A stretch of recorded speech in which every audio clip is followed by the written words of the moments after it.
Амар мэндэ.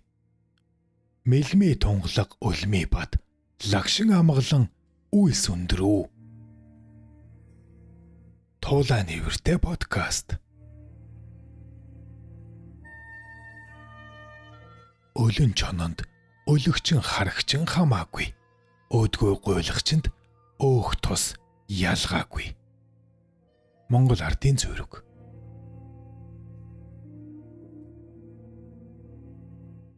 Ийм нэгэн хууч яриа.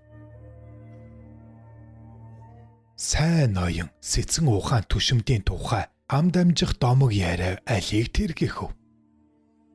Эртээ тэр үед альж сэцэн хааныхан ч үед юмтэй. Шавын шалдан гончиг гэж нэг ядуу тарвагчин байж гин.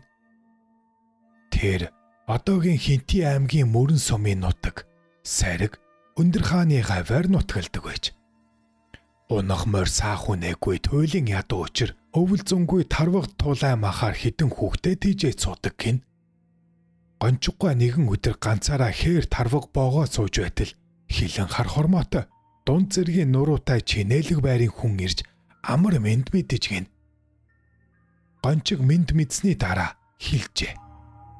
Хар мориноосоо буучгаар л хангаан дэвсгэр дээр суучгаар л өөдөө гэвэл өндөр хааны оройхол дэшээ гэвэл дэлхийн уудам хойно дэргэдмэн суучих анчны их шиг амсаж хүртэж болно үсттэй гэж. Тэгэхэд нөгөө хүн эзгүй мэд энэ ууланд тантай дайралтна гэж даанч бодсонгүй би. Хар мориноосоо буй хангаан дэвсэг дээр чин сууя гэж хэлээд мориноосоо бууж гончиг гуан дэргэд сууснаа. Ахын алдар хинсэн билээ гэж асууж гин. Гончиггүй. Шалдан гончиг гэвэл шавийнхан андахгүй. Тарвагчин гончиг гэвэл танаас бусдаа мэднэ. Хар морьтой харгуулж хаттай ууланд галгуулж хаанаа саахаа хүрч ава хаанхын хэн гэдэг вэ? Гэхэд нөгөө хүн бүрээнээсээ хөдөлж явнаа. Хүндэт ахаар сони юу тавьдэ гэжээ. Гончиггүй хариуд нь сонсон сонин гэвэл юу байх вэ? Сонирхуулж өнөөдрийн их гэвэл шаватын ихнээс согоо босгож алдав. Шоотын шар үнэг замд бултав. Өглөгийн эзэн өндөр хааны минь хишиг өглөө ганц тарваг барьснаа өмнө ч боож суун. Хээрийн хүнд хээгүүн хэрэгтэй эр хүнд ирээгүүн тустай. Эд гэж энэ боодгоо тавь. Гизээ цадтлаа гизгээ модоотлоо ид.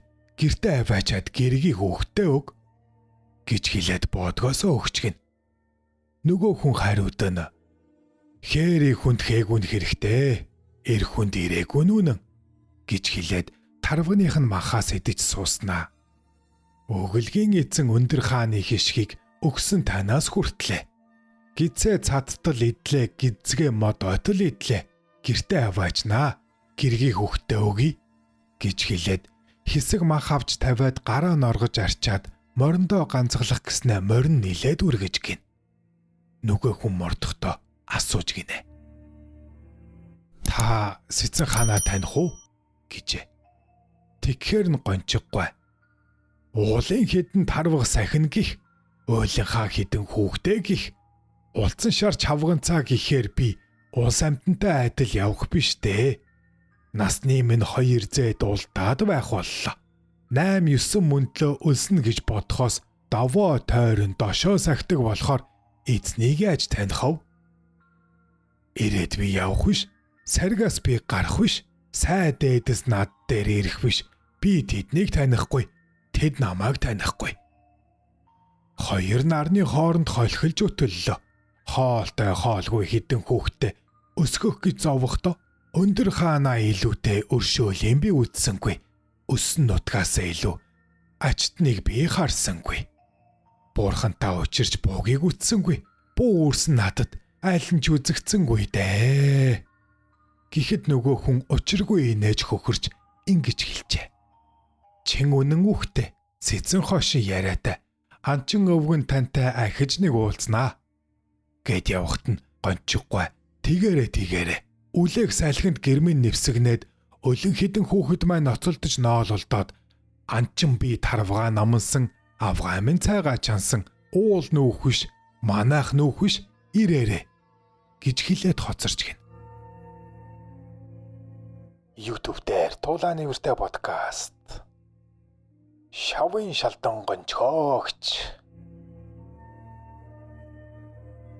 Өнөө хүн явсны маргааш өглөө эртээ бор гэрийнх нь үдийг ташуураараа сөхөн алдан тахар хуйгуу давхин ирж шавын шалдан гончиг гэдэг та юу гэж өг дууралгүй зандчин авч явж гин.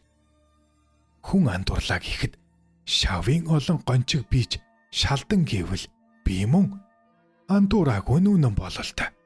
Тэгэхээр өчигдрийн хар морьтой хальгуулан ирж надтай уулзсан хүн хаанхын хэн байв? Хамаа бусыг ярьж хар толгойдоо лай хурааваа би гэдэг хүн.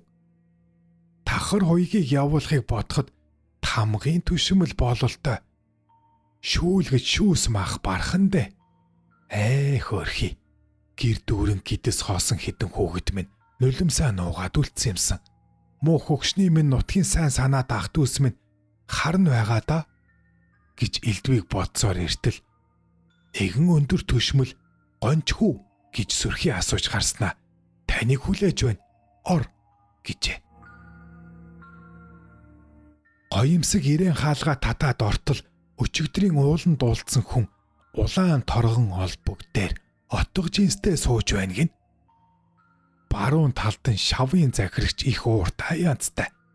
Зүүн талд нь хатан бололтой өндөр цагаан авгай зандан тавхтай тарвны махнаас мөнгөн иштэй хутгаар огтлох гээд огих гээд байгаа бололтой суун гин. Ноёнтон гончиггүйг харуут. Хангаан хишиг харамлах юу байх вэ? Хар морноосоо бууж хайрал хангаан дивсэг дээр сууж хайрал. Гизээ цадтал ид гизгээ модойтол ид гэртээ хараад гэргийг хөөхтэй өг гэж хэлхийг дуулаад гончиггүй ухаан алдтлаа хайж өршөө өчүүхэнд орд намайг өршөөж хайрал гэж хэлээд сөөгтдөл нөгөө ноён харин бос таны буруу гэж юу байх вэ? Бос. Хангаахаа хишгийг харамлаагүй ханатлаа ид гэсэн таны буруу гэж юу? Гизээ цацтал ид гизгээ модоотол ид гэсэн энэ таны буруу гэж юу? Үгүй. Гэртээ аваачиж гэргийг хөөхтэй өг. Та тэгж хэлсэн. Тэгээд би хатантаа өгч суун. Хангаан хишиг тарваг зурмаар халуун ам бүлөө тижээд суудаг ядуус танаа хошуунд олон байдаг бололтой захирагч гой. Хээрийн замд энэ хүнтэй даарилдлаа. Хисээд явбал олонч байж мэдэх байна. Доор долноо асархын оронд доромжилж нэр цол өгдөгч бололтой гэж хошуу захирагчийг нилээ зэмлэх янзтай байснаа. Та чинь юу хэллээ? Тий. Хоёр нарны хооронд холхиж явахдаа хотоод хоосон хідэн хүүхдээ өсгөх гэж зовохдоо өндөр хаанаас илүү өршөөлтийг би үзсэнгүй. Өссөн нутгаасаа илүү ажтныг би харсангүй. Буу үүрсэн надтай бурхан ч учирсангүй. Буугчтай харилцсангүй гэсэн. Энэ үнэн өгшүү захирагч гой гиснэ. Би тантай уулзна гэсэндээ дуудуулсан юм гэж хэлээд хонх дуурахтал нэг түшмэл орж ирж мэхийгээд миний сангаас 10 хурахтай хонь 10 ишигтэй яма. Нэг тугалтай үнэ номхон залуу морь энэ хүнд өгч явуул гиснэ. Гончиггүй та одоо явж болно гэлээ.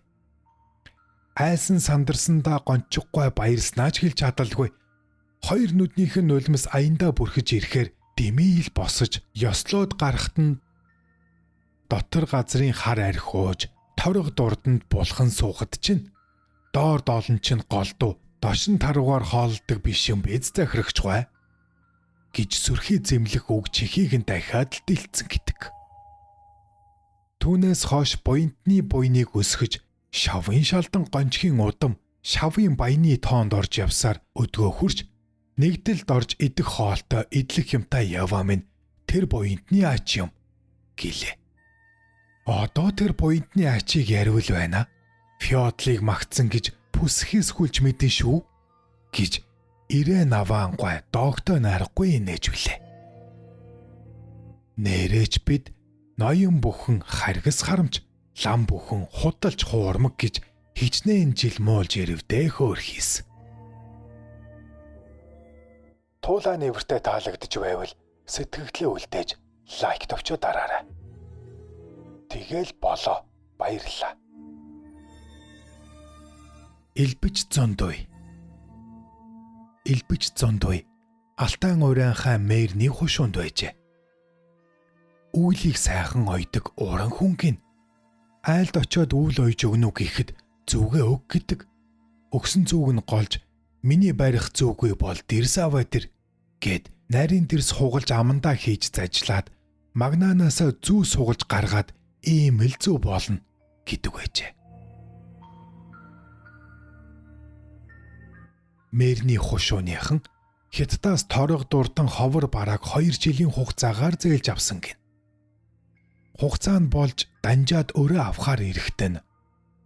За, би өрөндөөг хон цуглуулж ирье гэж зундуу хошууны айлуудаас 500 шуудаа ноос авч түүнийгээ 500 хон болгон хувилгаад данжаадад туулгаад явуулсан чинь хил давах болоход нэг ч хоноггүй хоосон хоцорч өнөө хятадууд нь буцаж ирээд хошуу ноён зарга мэдүүлж танай зондуу элбийн аргаар биднийг мэхэллээ гэж.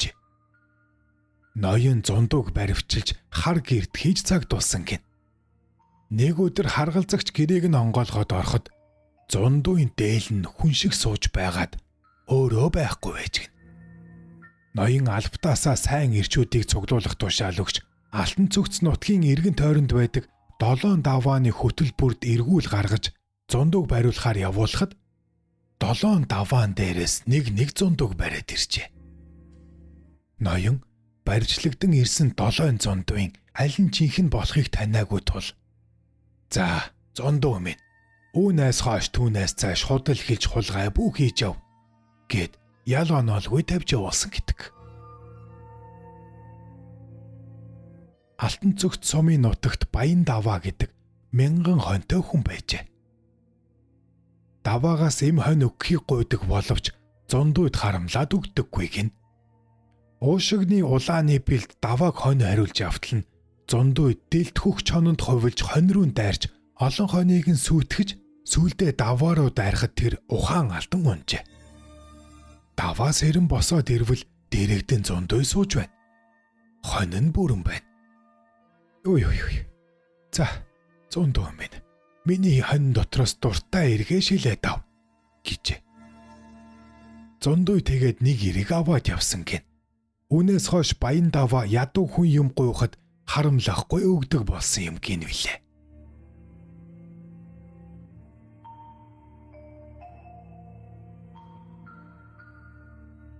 YouTube дээр Туулаа нэвртэй подкастыг үзэж бас сонслоо. Бичлэг таалагдсан бол subscribe тавьчуу дараарай. Ингэснээр дараагийн бичлэг ороход танд мэдэгдэл очих юм. Тэгснээр та цаг алдалгүй үзэх юм.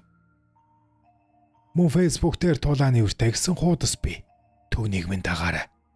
Тэгвэл Туулаа нэвртэй баярлах юм. Танд таны гэр бүлд эрүүлийн хаад жаргал хамгийн сайн сайхан бүхнийг хүсье.